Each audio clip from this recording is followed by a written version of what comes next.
Hello guys, कैसे हैं आप सब लोग। उम्मीद है आप सब बहुत ही अच्छे होंगे। तो चलिए आज की वीडियो शुरू करते हैं। आज की वीडियो में हम सीखने वाले हैं प्रकाश की किरण एवं प्रकाशिक माध्यम का वर्गीकरण, या फिर कह सकते हैं प्रकाशिक माध्यम का वर्गीकरण एवं प्रकाश की किरण। दो पॉइंट हैं, दोनों आपको विधिवत इस व्हाइट बोर्ड पर समझाने की कोशिश करूंगा। चलिए वीडियो को शुरू करते हैं बिना टाइम वेस्ट किए हुए। Let's go.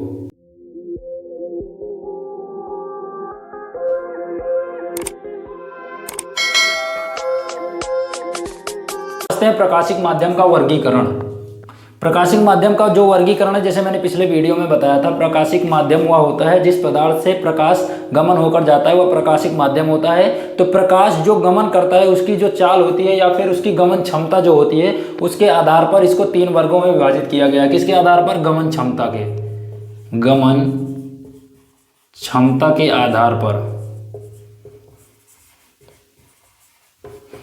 गमन क्षमता के आधार पर इसको तीन वर्गों में विभाजित किया गया है। नंबर एक आता है पारदर्शक। पारदर्शक जिसे हम कह सकते हैं ट्रांसपेरेंट, ठीक है, जिसे हम कह सकते हैं ट्रांसपेरेंट। दूसरा होता है पारभासक। देखिए मैं समझा रहा हूं वन बाय वन करके। पारभासक, पारभासक जिसे हम कहते हैं ट्रांसलूसेंट।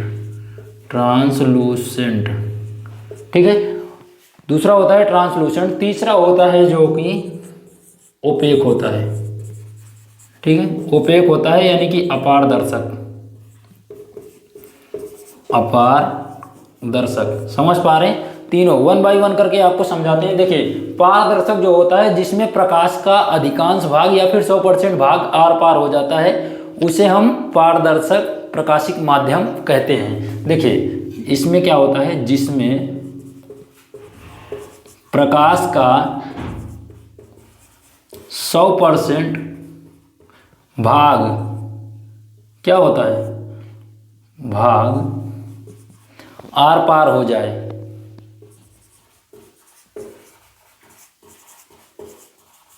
आर पार हो जाए, उसे हम क्या कहते हैं? ट्रांसपेरेंट, पारदर्शक कहते हैं। पारदर्शक कहते हैं। उदाहरण के लिए आप इसमें ले सकते हैं वायु, जल, कांच, ETC। वायु, जल, कांच, समझ पा रहे हैं? ये होते हैं ट्रांसपेरेंट। दूसरा समझने की कोशिश करते हैं। दूसरा होता है पारभासक। पारभासक जिसमें प्रकाश का निम्नवत या आंशिक भाग ही आर पार हो पाए, उसे हम पारभासक कहते हैं। जिसमें प्रकाश का निम्नवत भाग आर पार हो, उसे हम क्या कहेंगे? पारभासक कहेंगे। आर पार हो उसे हम पारभासक कहते हैं। चलिए उसे पारभासक कहते हैं। समझ पा रहे हैं? तीसरा समझते हैं, इसका उदाहरण देते हैं आपको। जिसमें प्रकाश का निम्नवत भाग आर पार हो, उसे हम पारभासक कहते हैं। इसमें आ सकता है आपका तेलीय कागज, तेलीय कागज, ठीक है, घिसा हुआ कांच, घिसा हुआ कांच। इसमें जो है प्रकाश की किरणों का जब आगमन होता है तो इसका आंशिक भाग ही इसमें आर पार हो पाता है, घिसा हुआ कांच, समझ सकते हैं आप।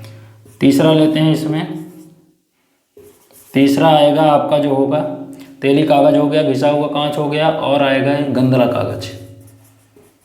गंधला कागज ये आते हैं जो है पारभासक में। तीसरा होता है ओपेक, जो अपारदर्शक होता है। ओपेक, इसमें क्या होता है, ना तो किरणों का अधिकांश भाग और ना ही निम्नवत भाग, दोनों ही नहीं होता। यहाँ पे किरणों का जो है परावर्तन हो जाता है। अर्थात हम कह सकते हैं जिसमें प्रकाश की किरणों का परावर्तन हो जाए, उसे हम क्या कहेंगे? उसे हम कहेंगे ओपेक, यानी कि अपारदर्शक प्रकाशिक माध्यम कह सकते हैं। उसे अपारदर्शक माध्यम कहते हैं। समझ पा रहे हैं? ये रहे आपके प्रकाशिक माध्यम का वर्गीकरण, जो कि 3 कैटेगरी में थे। मैंने 1 बाय 1 करके आपको समझा दिया। उम्मीद है आप सबको समझ में आया होगा। चलिए आगे चलते हैं। प्रकाश की किरण क्या होता है समझने की कोशिश करते हैं। समझते हैं प्रकाश की किरण क्या होता है। प्रकाश की किरण, प्रकाश की किरण क्या होता है, यानी कि ray of light, ray of light, प्रकाश की किरण। देखिए किसी सामान्य माध्यम में एक बिंदु से दूसरे बिंदु तक प्रकाश जिस ऋजुरेखीय मार्ग से जाता है उसे हम प्रकाश की किरण कहते हैं। ठीक है, इसको अगर एक ही दिशा में प्रकाश की किरणों के जाने वाले समूह को क्या कहते हैं, प्रकाश पुंज कहते हैं। ठीक है, आपको मैं समझाता हूं। देखिए नंबर 1 होता है किरण। किरण, प्रकाश किसी समांग माध्यम में एक बिंदु से,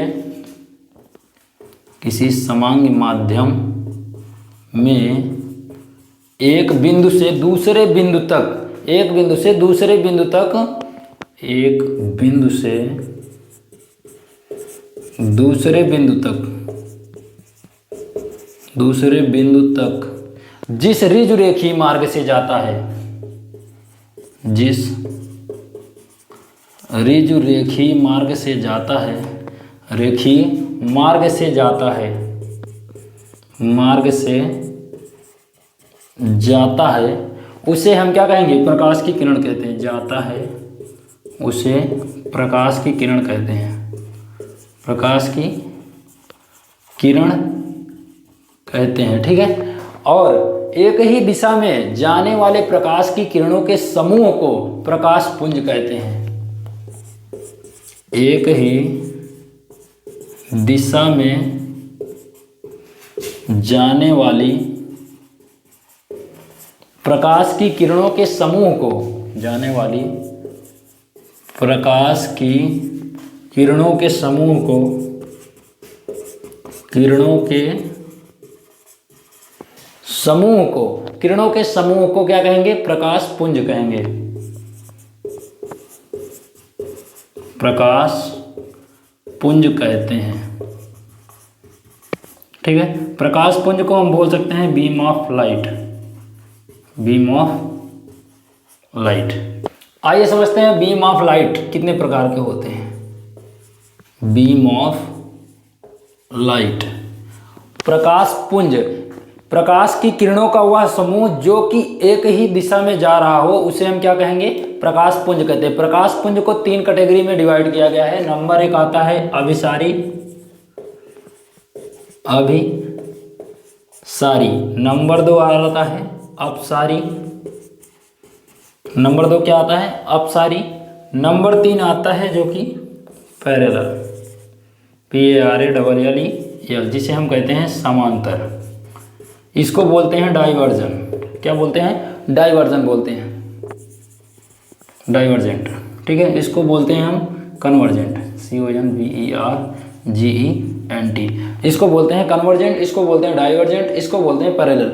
ठीक है, चलिए हम समझते आते हैं। नंबर 1 इसको बोलते हैं अभिसारी। अभिसारी, यदि प्रकाश की किरणें, यदि मतलब देखिए प्रकाश पुंज उसे कहते हैं यदि किरणों का समूह जिस दिशा में जाता है उन किरणों के समूह को क्या कहते हैं, प्रकाश पुंज कहते हैं। अभिसारी प्रकाश पुंज किसे कहते हैं, यदि प्रकाश की किरणें जो हैं एक ही बिंदु पे मिलती हों, एक ही बिंदु पे क्या करती हों, मिलती हों, तो उसे क्या कहेंगे, अभिसारी कहते हैं। ठीक है, यदि प्रकाश की किरणों का समूह एक ही बिंदु पर मिल रही हैं तो उन्हें हम क्या कहेंगे, अभिसारी प्रकाश पुंज कहते हैं। दूसरा समझते हैं, यदि प्रकाश की किरणें एक ही बिंदु से आती हुई प्रतीत हो रही हैं, ठीक है, एक ही बिंदु से आती हुई प्रतीत हो रही हैं तो उन्हें अपसारी प्रकाश पुंज कहते हैं। अर्थात यदि प्रकाश की किरणें एक ही बिंदु से आती हुई प्रतीत हो रही हैं तो उन्हें हम अपसारी प्रकाश पुंज कहते हैं। समांतर समझने की कोशिश करते हैं। देखिए इसमें यदि प्रकाश की किरणें अपनी समान दिशा में जा रही हों, ठीक है, यदि प्रकाश की किरणें अपनी समान दिशा में ही जा रही हों, यानी कि समांतर दिशा में हों, तो उन्हें हम क्या कहेंगे? पैरेलल यानी समांतर प्रकाशपुंज कहते हैं। यानी कि आप डेफिनेशन वाइज लिख सकते हैं, यदि प्रकाश की किरणें समांतर दिशा में ही हों तो उन्हें हम समांतर प्रकाशपुंज कहते हैं। तो ये रहे आज के आपके मुख्य बिंदु जो कि मैंने बता दिया। आज की वीडियो में इतना ही, मिलते हैं नेक्स्ट वीडियो में कुछ नया टॉपिक लेकर।